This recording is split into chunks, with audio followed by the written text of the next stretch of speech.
Então fica claro para a gente que pelo menos o DNA deles continuaram após o dilúvio. Com certeza. Olha a colocação. O DNA deles continuaram após o dilúvio.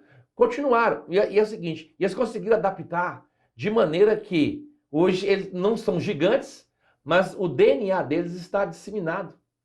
Tem um senador da Inglaterra que deu uma entrevista dizendo o seguinte, que 2/3 da constituição dele faz parte dos deuses do Olimpo. Você vai descobrir o seguinte, na Bíblia existe duas sementes. A semente sagrada, que são aqueles que descendem da onde vem o Messias. E o cordão dourado, conhecido assim, cordão dourado, que é a semente dos Néfilins, que vem dos Refaítas. Essa semente é da onde vai surgir, vai nascer o anticristo. O anticristo, ele é segundo a eficácia de Satanás. Então, alguém que descende lá dos Refaítas, e tem famílias, eu falo no livro sobre essas famílias, que guardam esse cordão dourado, e que atestam que descendem dos deuses do Olimpo, conhecido como os Illuminates, né? Porque tem os Illuminates que é da religião, mas tem os Illuminates que é da descendência. Isso mesmo.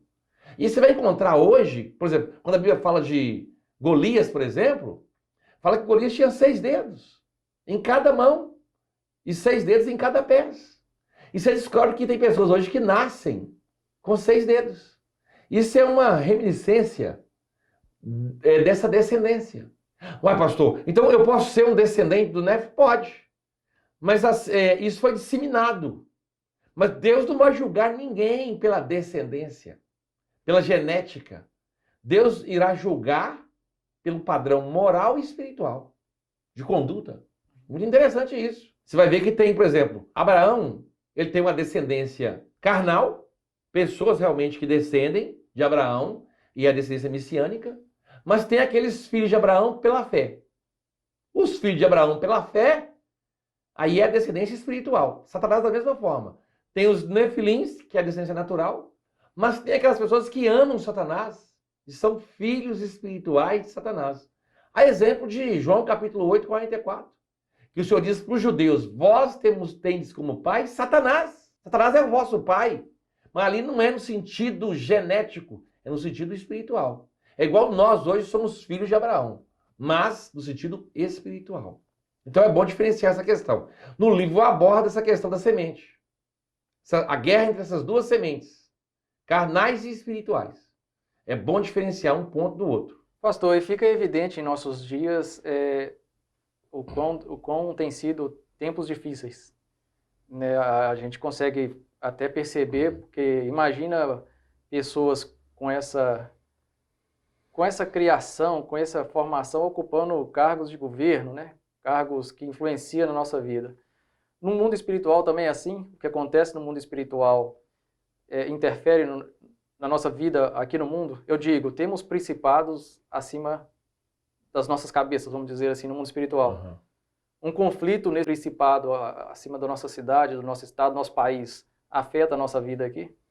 Gente, eu falei num vídeo sobre emanações. Deus, ele estava nele mesmo, e não só, porque Deus ele é relacional. Ou seja, Deus é amor. E o amor só existe se houver relacionamento. E o amor do Pai fluía para o Filho através do Espírito Santo de Deus como um rio, e vice-versa. Desse mundo espiritual habitável de Deus, que todo espírito é um tabernáculo, e Deus é espírito, ele é um tabernáculo. Assim como ele habita no meu espírito, que é o tabernáculo, o Pai está no Filho, o Filho está no Pai, tá vendo? Porque o espírito é um tabernáculo. Só que Deus é um tabernáculo ilimitado. Ele emanou para o mundo espiritual. Ou seja, tudo que estava dentro do propósito de Deus, da vontade de Deus, existia em Deus. Emanou para o mundo espiritual. Tudo que existe no mundo espiritual, esse mundo espiritual, ele emana, ele reflete o nosso mundo físico. E o nosso mundo físico emana para o submundo, que é o mundo lá onde está demônios, o paraíso, e onde está o Abaddon, e onde está o Tártaro. Então veja bem, sua pergunta é interessante. Olha, eu vi uma pesquisa, você pode pesquisar aí. Todos os presidentes dos Estados Unidos, todos, exceto um, descendem do rei John. Satanás ele é o príncipe desse mundo, então o que acontece? Ele quer que alguém que é direcionado por ele, que está debaixo da tutela dele, governe o mundo. Ele não fica satisfeito em ver alguém que está governando em oposição à vontade dele. Com certeza, porque se ele é o dono do mundo, como é que vai ter alguém numa província? E Deus elegeu Miguel para governar sobre Israel. Então, claro, quando a gente lê lá em Daniel capítulo 10, vou dar 2 exemplos. Daniel capítulo 10 é um bom exemplo. Tem uma batalha entre 2 anjos, chamado Príncipe da Grécia e Príncipe da Pérsia. Eles estão batalhando.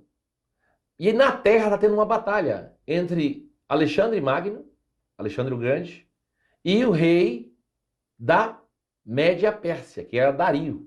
Eles estavam batalhando. Em cima prevaleceu o Principado da Grécia. Na Terra prevaleceu Alexandre. Ou seja, uma coisa refletiu a outra. Muito interessante. Com certeza. O mundo, porque o que governa a Terra é os céus. O mundo espiritual governa a Terra. Por isso que é importante a gente orar para que Deus mova no mundo espiritual, para que a Terra seja governada segundo a vontade de Deus. Então, é fato, tudo que acontece no mundo, tudo acontece primeiro no mundo espiritual. Deixa eu dar um exemplo. Se você ler Apocalipse capítulo 10, tem lá, versículo 7, vai falar que nos dias que o anjo tocar a trombeta vai cumprir o mistério de Deus. Aí você vê um anjo, no capítulo 10, colocando os pés sobre o mar e sobre a terra. Essa figura é a mesma figura de Josué. Ele está indo tomar posse. Aí, quando você lê o Apocalipse 11, fala, tocou o anjo a 7ª trombeta. E os reinos do mundo vieram a ser de nosso Senhor e Salvador Jesus Cristo. Olha que coisa interessante. Ou seja, espiritualmente aquele anjo estava colocando os pés. Mas a coisa vai se realizar e se concretizar somente lá no capítulo 11, quando a trombeta é tocada.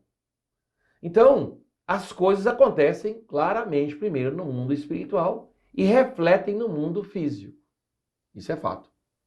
Perfeita colocação. Mais uma questão, pastor. Quem criou a morte como um ser e como uma força a ser vencida, né? O anjo da morte. É uma criação de Deus? E qual o propósito? Olha, o diabo não criou absolutamente nada. Mas se você falasse assim, mas ele é pai de alguma coisa? Porque o pai é o originador. Eu diria que tem 2 exceções na Bíblia. Uma é a mentira. Ele fala que ele é o pai da mentira. Que foi o primeiro a mentir. E eu creio que ele é pai da morte. Da morte como um ser. Porque se você ler lá, você tem o quê? O anjo da morte que matou os primogênitos do Egito. Você vai em Apocalipse, capítulo 6, lá tem o cavaleiro da morte. Você vai lá em Apocalipse, capítulo 20, fala que a morte vai ser lançada no lago de fogo. Você não lança, por exemplo, lança amor no lago de fogo, ninguém lança. Lança ódio, não tem como. Para lançar tem que ser um ser. Claro que tem morte como lugar. Mas você vai lá em Coríntios capítulo 15, fala que a morte é o último inimigo a ser vencido. Então, veja bem, por que eu falo que Satanás ele é o pai da morte? Porque, veja bem, no mundo espiritual, quem foi o primeiro a pecar? Foi Satanás. O salário ou a consequência do pecado é o quê? A morte. É a morte. Então, e a morte, ou o pecado, ele faz separação entre Deus e com aquele que está relacionando. Então, eu acredito que as primeiras trevas, a primeira sombra, e aí é a sombra da morte, foi criada quando Satanás pecou. Porque quando ele peca, vai criar uma barreira. E toda barreira, quando ela cria, gera sombra. Se eu colocar uma barreira em relação à luz, vou ter o que do outro lado? Sombra. Então o pecado de Satanás gerou trevas espirituais. E gerou a primeira sombra. Essa primeira sombra pode ser muito bem um ser. Porque Satanás ele governa o império da morte. E ele foi o primeiro a pecar. Então é possível que ele seja o pai da morte. Pastor, com todo o respeito, né? A gente tem todo o carinho com todas as pessoas que nos assistem, com todos os credos, mas devemos dirigir nossas orações a esses anjos, uma vez que ficou claro aqui que são seres extremamente inteligentes, organizados. Se não, por que não? Lá em Colossenses fala do culto aos anjos. A pessoa fala assim, eu sou muito humilde, eu sou pó, e eu não consigo falar com Deus, eu pedi um mediador. Mas o nosso único mediador entre Deus e os homens é Cristo Jesus, nosso Senhor. E essa mediação ela é feita através do sangue de Cristo. Por que Deus proíbe você invocar ou orar a anjos? Por dois motivos. Deus nos proíbe e proíbe os anjos da parte dele. Bom, se você clamar a anjos e começar a chamá-los, os anjos de Deus não virão. Com certeza eles não virão. Mas possivelmente os anjos das trevas irão atender a esse chamado. Porque a Bíblia fala que Satanás ele é capaz de adquirir a forma que lhe é desejada. Então ele vai adquirir esse padrão e vai se apresentar como um anjo de luz. Agora, por que Deus proibiu esses anjos de fazer isso? É claro, se Deus mandar um anjo trazer uma mensagem, isso é algo totalmente diferente. Foi uma iniciativa de Deus. Mas você, por iniciativa, chamar ou clamar a anjo, não pode. O próprio Senhor Jesus falou assim, ó, que ele ia pedir ao Pai para enviar, podia mandar 12 legiões de anjos. Ele não ia chamar diretamente os anjos. Ele ia pedir ao Pai. Então, um fato interessante aqui é o seguinte. Você vai ver lá em Apocalipse, no capítulo 22, que João, o apóstolo João, quando ele vê aquele anjo ali, o que ele faz? Ele prostra para adorar. O anjo diz assim, não faça tal coisa, eu sou conservo teu e dos teus irmãos, daqueles que guardam o testemunho. Então, veja bem, nós temos uma tendência natural, que o apóstolo João, que andou com Jesus, que escreveu o livro de Apocalipse, quando ele viu o anjo trazendo tantas revelações, o que ele ia fazer? Adorá-lo. Então, nós já temos uma tendência natural de querer adorar seres superiores. Adoração é somente a Deus. Por isso Deus proíbe. E você vai descobrir que os anjos caídos, não os eleitos de Deus, eles recebem a adoração dos homens. É tanto que no Velho Testamento, se você pesquisar, os anjos caídos são chamados de deuses. Você vai encontrar assim, o Deus dos deuses. Esses deuses ali são anjos que se infiltraram em culturas pagãs e recebem adoração por parte dos homens. Então, Deus proíbe para nós não adorá-los. E proíbe os anjos dele de fazer, porque corre o risco desses anjos o quê? Receber adoração. Uma pessoa que falou comigo assim, mas é possível esses anjos pecarem? Os anjos de Deus? Eu falei, é claro que é possível. Deus cortou a liberdade deles. A partir de hoje vocês não terão mais liberdade. Tanto que tinha liberdade que eles se rebelaram.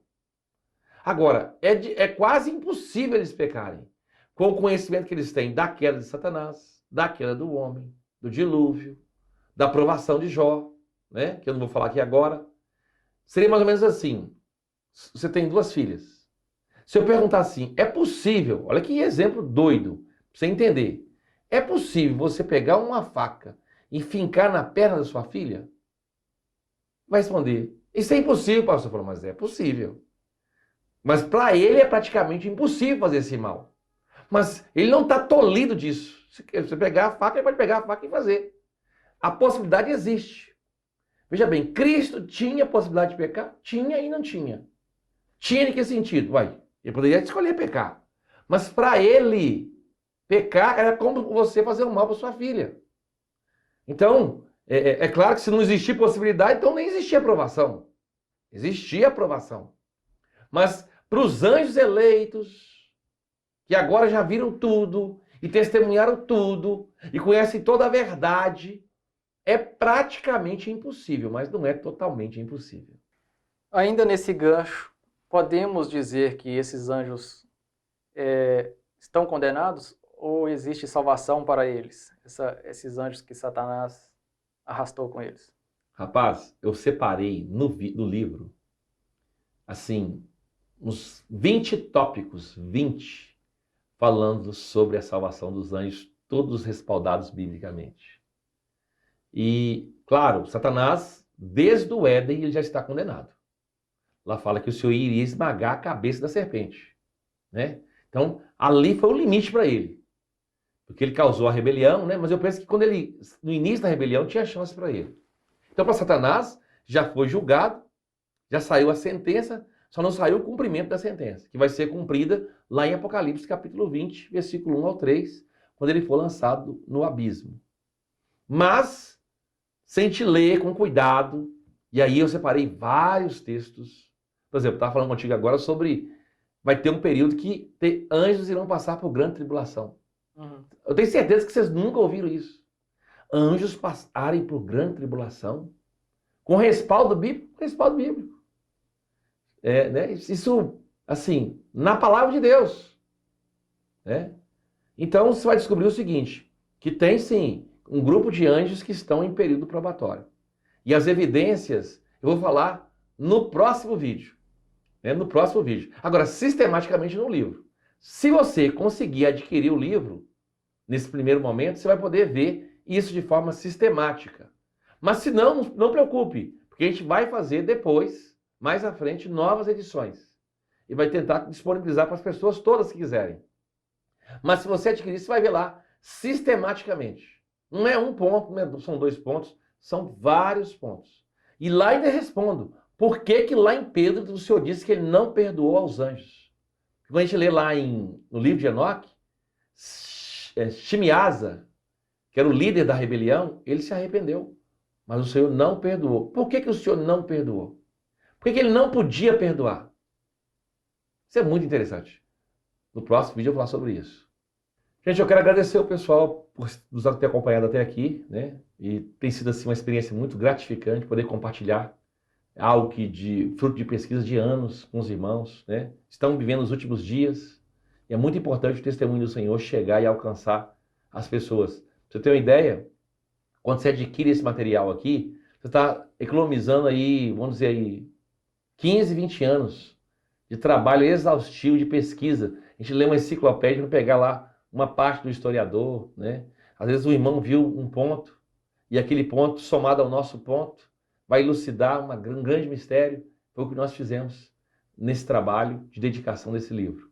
Eu agradeço a todos, agradeço nosso irmão Cid Gleison aqui por vir participar, por ter lido o livro 2 vezes e espero amanhã dar continuidade. Pessoal, sou suspeito de falar. Eu já estou com o pastor Célio há mais de 10 anos. Eu me converti na igreja dele e aqui estou desde então. Não conheço muito pouco de outras denominações. Conheço muitos irmãos de outras denominações, mas muito pouco de outras denominações. Aqui eu estou e estou satisfeito. Então sou suspeito para falar do livro, mas eu acho que deu para vocês terem uma noção do que vem pela frente aí com a leitura do livro. Convido vocês a estarem adquirindo aí, reservando o seu livro já nessa primeira edição. Pastor, por hoje é só. Queria agradecer pela oportunidade de estar aqui também. E até o nosso próximo encontro. Deus abençoe e até a próxima. Deus abençoe a todos.